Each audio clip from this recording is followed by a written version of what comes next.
In the beginning, our universe began with a bang. Imagine a tiny point, smaller than an atom, containing all the energy and matter of the universe.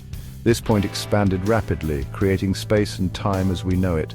This event, about 13.8 billion years ago, is what we call the Big Bang. After the Big Bang, the universe was extremely hot and dense. As it cooled, tiny particles began to form like the building blocks of atoms. These particles came together to create hydrogen and helium, the simplest elements in the universe. These elements spread out over vast distances, forming giant clouds of gas and dust. These clouds, called nebulae, would become the birthplaces of stars and planetary systems, including our own solar system. About 4.6 billion years ago, a giant cloud of gas and dust, known as the Solar Nebula, existed in our corner of the Milky Way galaxy. This nebula, mostly made of hydrogen and helium, was the raw material for our solar system. Something disturbed this peaceful cloud, perhaps the shockwave from a nearby supernova explosion. This disturbance caused the solar nebula to collapse in on itself. As it collapsed, the nebula began to spin faster and faster, like a figure skater pulling in their arms. The center of the collapsing nebula became incredibly hot and dense.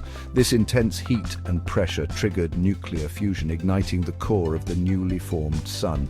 Our very own star was born.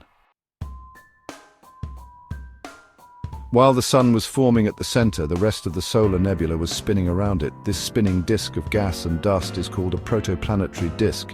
It was within this disk that our planets, including Earth, were born. Over millions of years, tiny particles of dust in the protoplanetary disk began to stick together. This process, called accretion, led to the formation of larger and larger objects. These objects, called planetesimals, were like the seeds of planets. As planetesimals grew bigger, their gravity increased, pulling in more gas, dust, and even other planetesimals. Over time, these planetesimals became the planets we know today. The formation of our solar system didn't end with the planets. The remaining debris from the protoplanetary disk also played a crucial role in shaping our cosmic neighborhood. Some of the leftover planetesimals never grew large enough to become planets. These became asteroids, rocky bodies that still orbit the sun, mainly between Mars and Jupiter. Comets, icy remnants from the early solar system, also formed in the outer regions. Many planets, including Earth, acquired moons. These moons likely formed from the disks of gas and dust that surrounded young planets, similar to how planets formed around the sun. And so our solar system, a collection of planets, moons, asteroids, and comets, continues to orbit the sun. It's a dynamic and ever-evolving system, shaped by the forces of gravity and the echoes of the Big Bang.